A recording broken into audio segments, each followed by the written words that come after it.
What is up, Bleacher Report? Jesse here with Last Second Sports coming at you with another 49ers Daily. Minicamp has wrapped up, and now we start the slow period between now and training camp. We've got what do we got? 20, about 45 days or so. A little bit of a layoff. It's like a summer break. Those of you that have kids, know that your kids are likely on summer break or that's coming around the corner depending on where you live. But that's basically what the 49ers are on, except for the difference is these players have to find a way to stay in shape and stay ready and do it away from the team. But as camp is closed, I've got a couple things. I've got 7 questions that I need answers for this team in 2026. And I've got 5 camp battles that I cannot wait to see come training camp. I don't know. We'll see the how the show flows. If I only get through the 7, then tomorrow I'll talk about the camp battles, but I'm going to try to get through it all tonight because I think that they go together very nicely. So let's start with question number 1. And this to me is the most important question of the whole team because I feel like this season, if anything, rides more on the answer to this question than any of the others that I'm about to ask. And that is CMC, Trent Williams, Brandon Ayuk. Can they look like their 2023 selves? Now, I don't expect or I don't believe that the 49ers need CMC to be 2,000 all purpose yards, 22 touchdowns. We don't need that. In fact, it would be better if Kyle Shanahan were to pull back the reins a little bit and allow him to be rested come playoff time. He's a couple years older now. He had some lower extremity injuries. So for me, it would be nice if they slowed him down a little bit. And then come playoff time, you can go full bore. Go absolutely crazy. But can he have the explosion, the quickness, can he strike fear in defense's eyes? I mean, we saw this last year when CMC was out of the games. It was very, very clear how much this offense struggled. I think between the 20s, it was okay. I mean, it wasn't bad. I'm not saying it was an awful offense. They were certainly able to move the ball, but Brock Purdy wasn't as comfortable as he was the prior year. He was almost unwilling to check the ball down with regularity because CMC wasn't there. And the red zone offense just sputtered like crazy. Well, when you take 22 touchdowns from the season before out of the lineup, you can understand how that could be possible. I think you couple that with Deebo Samuel maybe not being quite like the Deebo Samuel that he once was himself. And it was a disaster. Now, I do think that if this offense is without CMC again, they'll be more prepared for it, but it's certainly not ideal. I think this season rests heavily on those 3 players being able to come back and look closer to their 2023 selves than their 2024 selves. At least 2 of the 3. CMC, the most important in my opinion, if this offense is going to be as dynamic as it once was. And we'll see. I think that's going to be hard to do at the age of 29 years old. I don't think it's impossible, but it's going to be hard. I think it's going to be hard to do. But I think he can do it. And then Trent Williams. This is less about being a good player. He's still a very good player. I think now we're to the point where Trent Williams is not necessarily the best left tackle in the game anymore or best tackle overall in the game. A lot of really good tackles are playing right tackle now. But he's still upper echelon. He's still at worst, 5th best. At best, you could maybe still put him first. I mean, I think there's an argument to be made, but if he's top 5 and can play at least, I don't know, I think they need about 14 games out of him. He's going to miss time. I mean, if he doesn't miss time this year, that would be crazy because it'd be about the first time in 10 years that he hasn't missed some games. So Trent Williams is likely going to miss games, and that's okay. They've dealt with that before, but he can't miss the amount of games that he missed last year. Last year, he missed way too many games, and I think a lot of that was circumstantial. I think a lot of that was because they weren't in the playoffs. There was no reason to rush it. So I do understand that. Also, he had some personal tragedies happen. So I think Trent Williams is the most likely to return to form out of the three because of that, because I do think that he would have played more games if it had called for him to play more games. Brandon Ayuk is a tough one because he is coming off of by far the most serious injury out of all of them, but he's also the youngest out of all of them. So, just from an age standpoint, he should make a full recovery or have the best chance of a full recovery after a major injury. But it was a serious injury and it did happen, I think, much later than people realize. If I remember correctly, it was like week 7. Now, there's some rumors that I've heard that he might be able to play week 1, and some of that is starting to make its way towards the media. I don't think the 49ers are gonna allow that to happen. I do think that they're going to pump the brakes on that, and they're most likely gonna put him on PUP, and he'll be back week 5-ish. But can he look like his old self? That is the biggest thing. It's one thing to get back on the field and to play. That is not the goal. Can you play like your old self? Especially for Brandon Ayuk, this being year number 1, essentially, of that new deal. I think a lot of 49er fans have high expectations for him. And I think, quite frankly, he's put a lot of those expectations on himself, the way that he talks through social media and does the cryptic messages and all of that. I believe in Brandon Ayuk. I went back and I watched some film of Brandon Ayuk over the last week or so. He was open a ton last year, a ton. And as a receiver, that's your number one job, is to get open. He was open a lot last year. He didn't get the ball for whatever reason. Can he return to form and be that guy?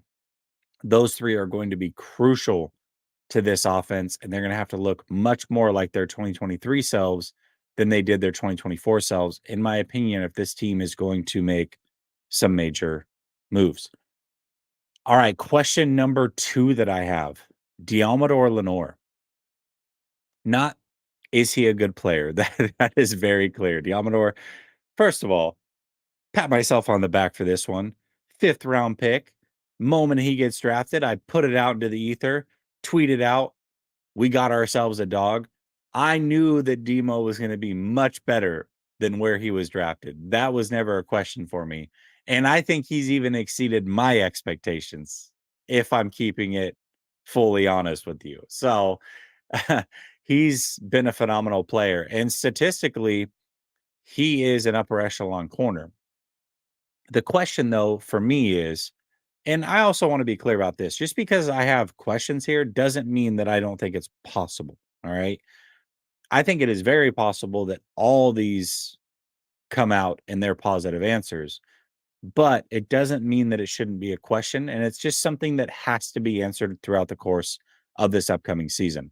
And for me, Diamador Lenore, can he be a true number 1 corner? What I mean by that is, can he play on the outside primarily? And can he guard the number 1 wide receivers of the opposite teams week in and week out? Yes, stats say he's elite. He doesn't give up touchdowns. I get all of that. But we also have to take into account the context. The context of that is, you have not been guarding number 1 receivers week in and week out. You've been in the slot a lot. You have drawn a lot of tough coverages. I'm sitting here talking like he's the one on the other side of the screen. You. But he has drawn a lot of tough coverages. There's no doubt about that. But week in and week out, he is not on that number 1 dude. So, will he be the type of player that travels? Will he just be on one side? When they go nickel, does he bump back to the slot? I'm curious to see all of those things. But if he is to be primarily an outside corner and he's drawing those tough matchups against the bigger body receivers, I want to see how that plays out. And we're going to know. I mean, he's going to have to face guys like JSN, who's an up-and-comer. He is gonna have to face guys like Devontae Adams and Puka Nacua and Marvin Harrison Jr. There are some good weapons and good receivers in the NFC West, so he's gonna get tested pretty frequently within the division, and I think it's an awesome thing. I think he's up to the task for sure, but until we actually see it, we don't necessarily know. So that's question number 2 for me. Can Demo truly be a number 1 corner? Remember, he's entered the last few years with Charvarius Ward here, and Charvarius Ward was the clear number 1 guy. The clear number 1 guy. Still a very good corner. So, yeah, he has something to prove. And he's certainly up to the task. I mean, we know he's talking trash and all of that. I'm excited to see it, but we just have to see it. All right, number 3. Can the rookies make a major impact on the defensive line? This one is big too, because the 49ers have essentially said, we're removing any possibility of a veteran being a starter here. And if a veteran is a starter here outside of Bosa, something has gone horribly wrong, because you do not want the guys starting that are meant to be depth pieces here. That is not what they're looking to do when they cut Hargrave. They cut Malik Collins and Leonard Floyd. That was not the plan. The plan was to get these 3 rookies in and for these guys to play big time snaps.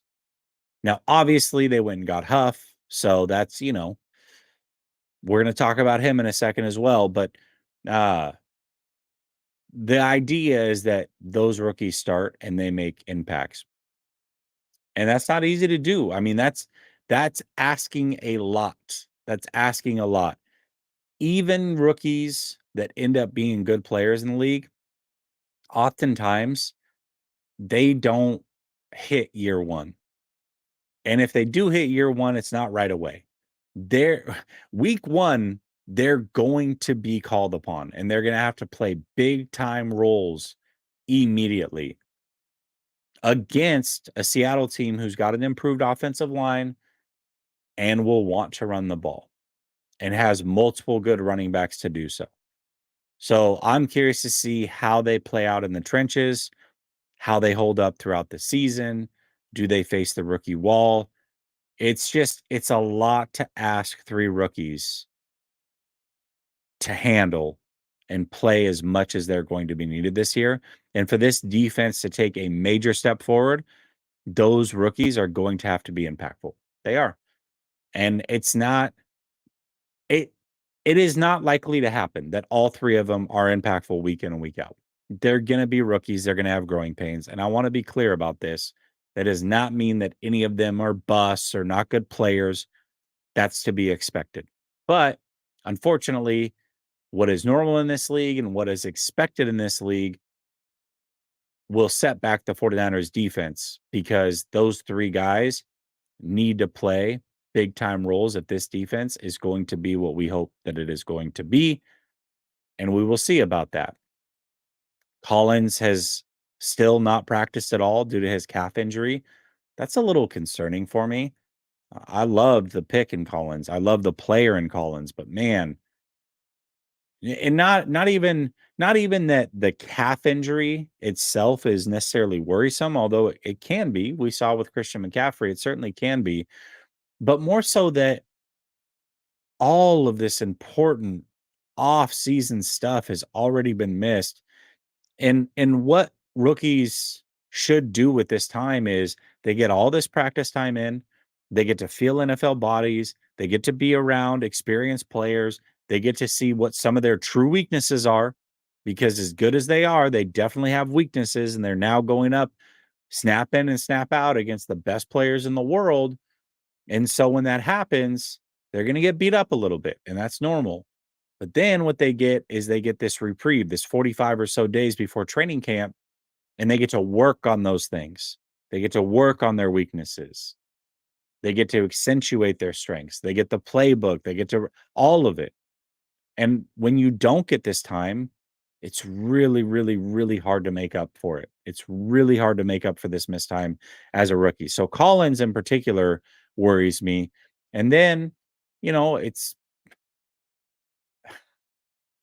not ideal, but your first round pick is also out right now.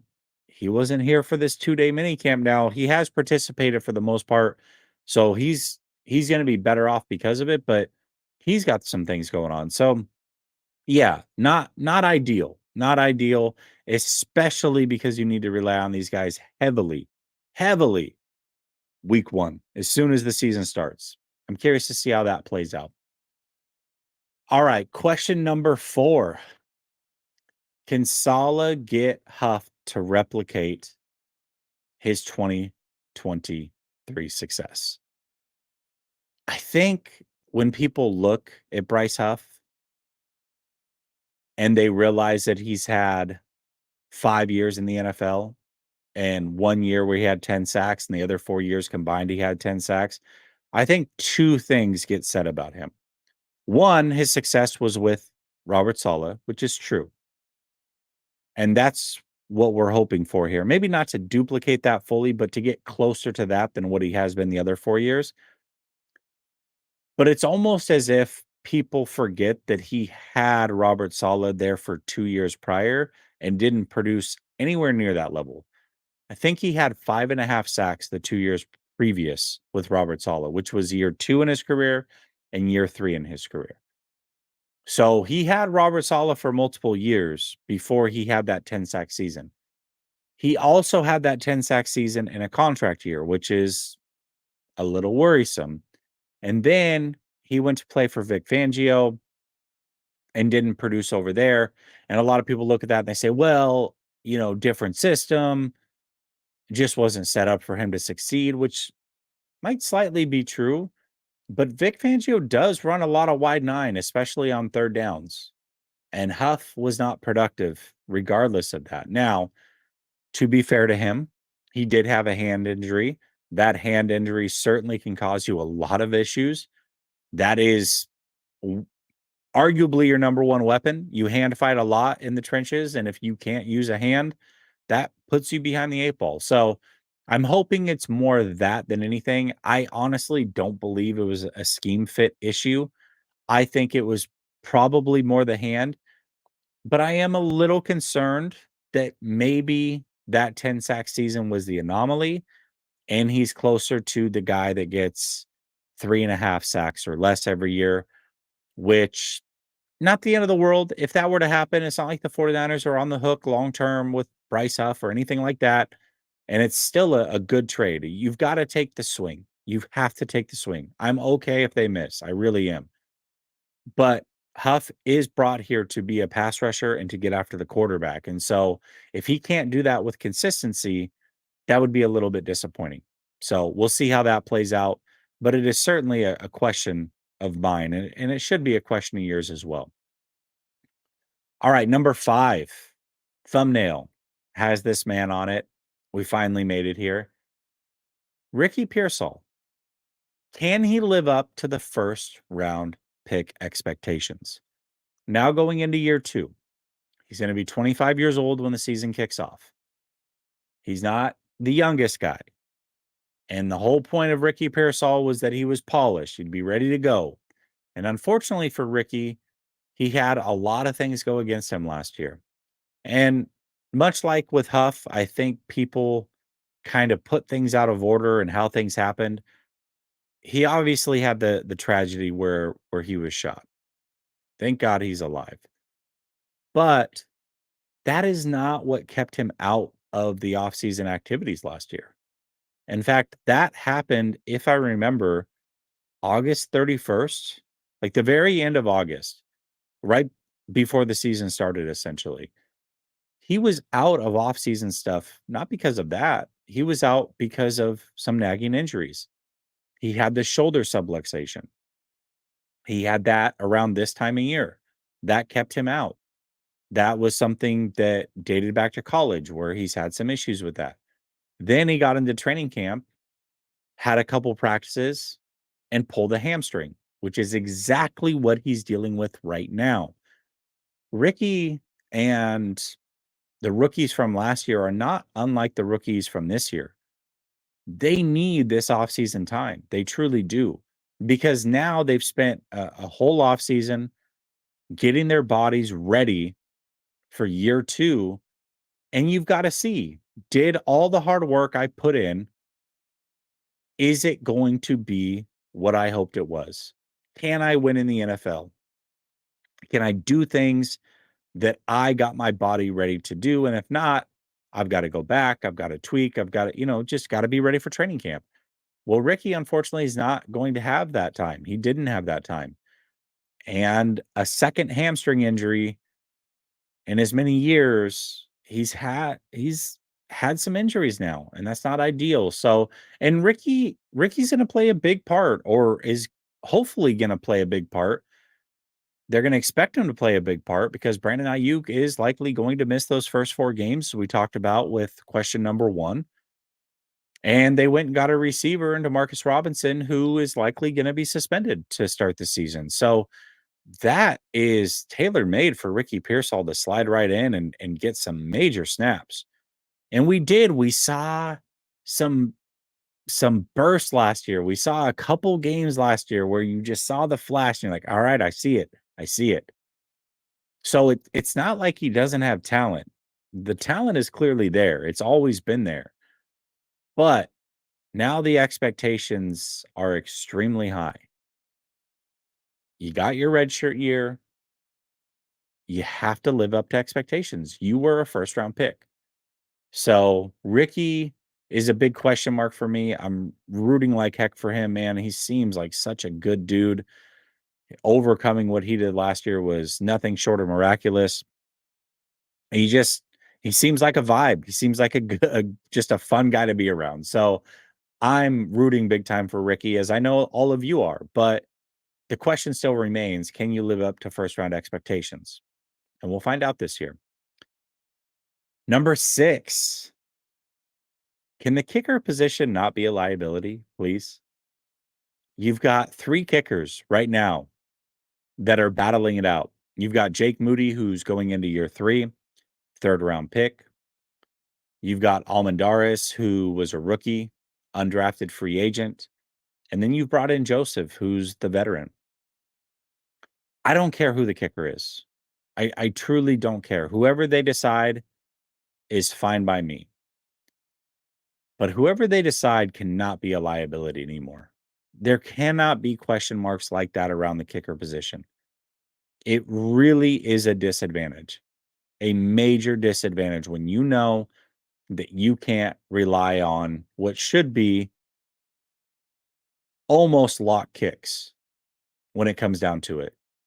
And yes, ideally, you don't want to kick field goals. I understand that. Ideally, maybe you're in 4th and super short and you're going for it on 4th down. I understand all of that, but you are going to have to make kicks. You are going to need kicks. Maybe you get the ball back with a minute and a half left and you're down 3 and you're able to drive into field goal position, but you're running out of time. You're not going to be able to punch it in the end zone. Can you rely on your kicker in that moment? So I don't care if it's Moody, Joseph, Almendaris. I don't care. It could be you off the couch for all I care. It just has to be a position that is no longer a liability. It just can't be that. It cannot. Now, Jake Moody has worked on his approach. He's gone from a 3-step approach to a two-step approach and changed his routine. Man, I hope it works out for him, especially if he's the guy. I certainly hope it works out for him. But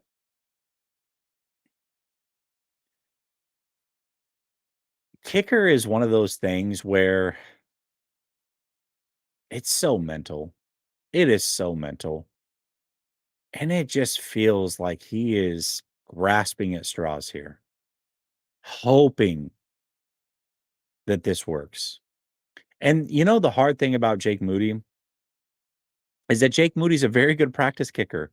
Dude, I've got videos that went viral of him kicking uh two two off seasons ago, I think, as a rookie. Dude, the sound that the ball makes when he makes contact is unlike any other. And he has a leg on him. And then in practice, about as accurate as can be. And we saw that. Day one, he goes 6 of 7. Now, Joseph, his competition, went 7 of 7 in day 2. I get that. But still, 6 of 7, pretty accurate. I mean, he's a good practice kicker, a very good practice kicker. And that's what makes this tough. That's what makes this very, very tough is you want it to work out. He was a 3rd round pick. And if he kicks well in practice, like, well, you chalk it up to the injury. It's very easy to do. So whoever it is, I just hope they make the right decision. And the kicker position is not a liability. All right, we've come to question number 7. Question number 7, can they find stability at safety? This is an interesting position because Talanoa Hufanga at one time was a really good player for them. And then he had some injuries. And that injury history 2 years ago, 2023, opened the door for one Jair Brown to come in as a rookie and play very, very good football. Very good football. But in year 2, Jair Brown took a pretty significant step back. And then it looked like, all right, well, you got Huff, you got Malik Mustafa, who was looking awesome. Is that the future? And then Jair Brown can kind of play either position. Preferably, you don't want him to be a single high safety, but worst case, and then he's the first guy off the bench. Not so bad. So you get rid of Huff though, because of the injury, and then obviously the Broncos were willing to pay him more than the 49ers. That's okay. You draft a rookie in Siegel, and then you have Malik Mustafa, which the 49ers knew going into the draft, retore the same ACL. Essentially, he had the graft that held the ACL together, injury out of college. That graft tore, from what I understand. And that was like a bombshell. Whoa, where did this come from? Well, the 49ers, again, obviously knew, but he did it in week 18, which means he's most likely not going to be there to start the season. So with him out, you're relying on a couple new guys, Grant and Pinnock, and then Siegel, who is a rookie, but again, hasn't been participating early on in these offseason activities. And then Jair Brown, who took a major step back last year. Where is the stability going to come from at safety? You got a couple journeymen. You got a guy who's been in the league for 2 years, one good year, one not so good year, and a rookie. Where's the production going to come from? Can they find stability at the safety position? That is the one position out of all of them, to me, that I have the most overall question marks. Like, yes, we have some questions along the defensive line with the rookies, but worst case scenario, you still got Nick Bosa to anchor it. We don't have anything at safety that you're super confident in, especially with Malik Mustafa not being there to start the season. And then again, we've seen this before with Jair Brown, where, okay, Malik had a good start. Is that who he truly is? Now he's got the injury. He's got to battle through that. It's just, there's a lot going on at safety. I would say if there's one position that the 49ers need to keep sniffing around throughout this offseason, that might be it. It's safety. We'll see how it plays out. Hopefully 2 of these guys can rise to the occasion and they'll be fine. But those are the 7 questions that I have. And that's my 30 minutes. So that means tomorrow we're going to talk about 5 position battles I'm intrigued by, plus probably a little bit more. So till tomorrow night, this has been Jesse with 49ers Daily. We'll see you Friday, 9 p.m. Eastern, same time, same spot. It's Jesse with Last Second Sports signing out. We'll see you then. Peace.